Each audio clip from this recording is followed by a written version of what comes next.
प्रदेश में ये आंका गया है, मैं आपके सामने बोल रहा हूँ तो उस जिम्मेदारी से नहीं बोल सक रहा कि मैंने कोई अपना ऐसे सर्वे, मेरे पास आंकड़े नहीं हैं, लेकिन मेरे पास जो जानकारी आई है वो ये है कि लगभग 40% पशुधन में कमी आई है। और इसका कारण क्या, ये तो नहीं कि बड़े पैमाने पे पशुधन की तस्करी हो रही, गौवंश की तस्करी हो रही। अपने ज़िले में जो जानकारी मैंने ली है उसमें जो पशुधन सेवा में लगे हुए लोग हैं उन लोग बता रहे हैं कि मैनपाट से लेके अन्य क्षेत्रों से पशुधन सूरजपुर ज़िले के माध्यम से, के मार्ग से ये उत्तर प्रदेश और झारखंड जा रहा है। और आज देश में जो वर्तमान भारतीय जनता पार्टी की सरकार है उसके सरकार में रहते हुए करीब 4.3 अरब डॉलर के बीफ की बिक्री देश से अन्य देशों को हो रही। आज भारत दुनिया में ब्राज़ील के बाद दूसरे नंबर का बीफ निर्यात करने वाला देश बन गया। 4.3 अरब डॉलर और ब्राज़ील के बाद दूसरे नंबर का बीफ एक्सपोर्ट करने वाला देश।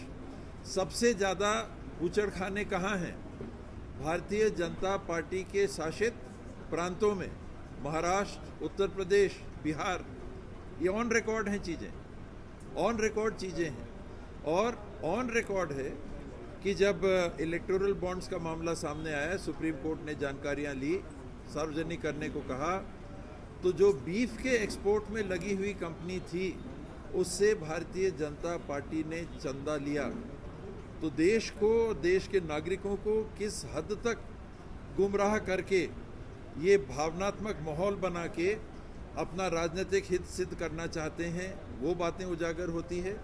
और साथ में वास्तविक तौर पे पशुधन की जो सेवा होनी चाहिए वो नहीं हो पा रही है, ये बातें सामने हैं। उन्होंने ये घोषणा की थी, पहले उन्होंने कहा था कि हम गौवंश अभयारण्य बनाएंगे, फिर उन्होंने कहा था हम गौवंश धाम बनाएंगे, फिर उन्होंने कहा कि हम 10 रुपये देंगे पशु के पीछे एक दिन में। क्या भाव है चने का, क्या भाव है गेहूं का? 10 रुपये एक दिन में अगर आप दे भी देते हैं, जो नहीं मेरी जानकारी में दिया जा रहा है, तो एक पशु को कितना मिलेगा? अगर 40 रुपया भाव है तो 10 रुपया में 250 ग्राम मिलेगा। और किसी भी पशु को न्यूनतम चारा जो मिलना चाहिए वो लगभग 4 किलो का है, लगभग 4 किलो का है। तो मैं भाव अलग होंगे, मैं 40 रुपये को पकड़ के चल रहा हूँ, जहाँ 160 रुपये की व्यवस्था आपको करनी चाहिए वहाँ आप कर पा रहे हैं 10 रुपये की व्यवस्था। और बात करते हैं गौवंश की रक्षा सुरक्षा का।